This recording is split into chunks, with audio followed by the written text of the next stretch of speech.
Update news. Yavatmal पोलिसांच्या कार्यक्षमतेवर प्रश्नचिन्ह, गंभीर गुन्ह्यातील आरोपींची भरचौकात रॅली, तरीही पोलीस सुस्त।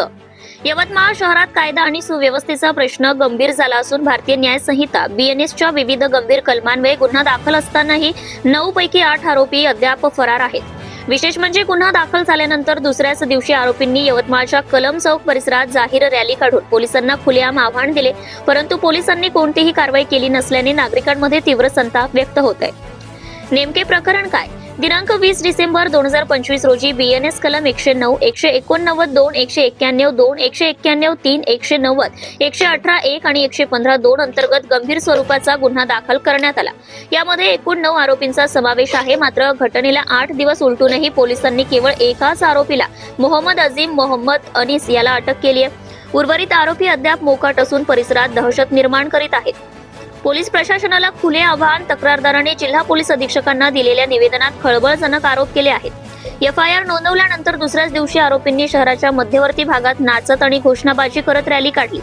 या रॅलीचे व्हिडिओ पुरावे उपलब्ध असूनही पोलिसांनी त्यांना अटक का केली नाही असा सवाल आता उपस्थित केला जातोय।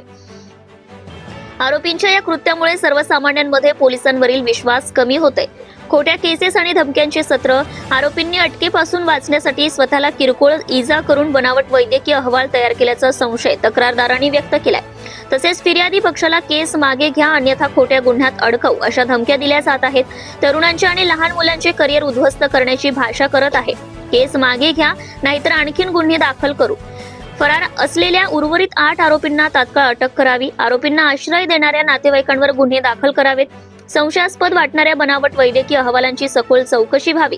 परिसरात कायदा व सुव्यवस्था राखण्यासाठी कठोर प्रतिबंधात्मक पावले उचलावीत। वेळेत कारवाई न झाल्यास भविष्यात अनुचित प्रकार घडण्याची शक्यता असून जिल्हा पोलीस अधीक्षकांनी या प्रकरणात तातडीने हस्तक्षेप करावा अशी मागणी पीडित पक्ष आणि स्थानिक नागरिकांनी केली आहे। प्रतिनिधी सय्यद मतीन, यवतमाळ।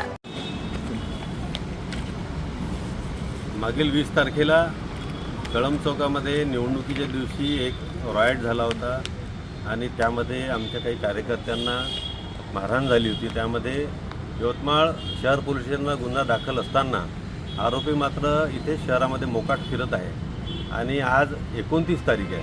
20 तारखेचा गुन्हा झाल्यावर एकच आरोपी अटक झाला, इतर आरोपी अटक झाले नाही। परंतु हे सर्व अटक निश्चितपणे यांना कुठेतरी सहकार्य मिळत असल्यामुळे झाली नाही असं आमचं म्हणणं आहे। आज आम्ही SP साहेबांना या संदर्भातच निवेदन दिलं की हे आरोपी तात्काळ अटक झाले पाहिजे व गुन्हेगारांना शासन झाले पाहिजे।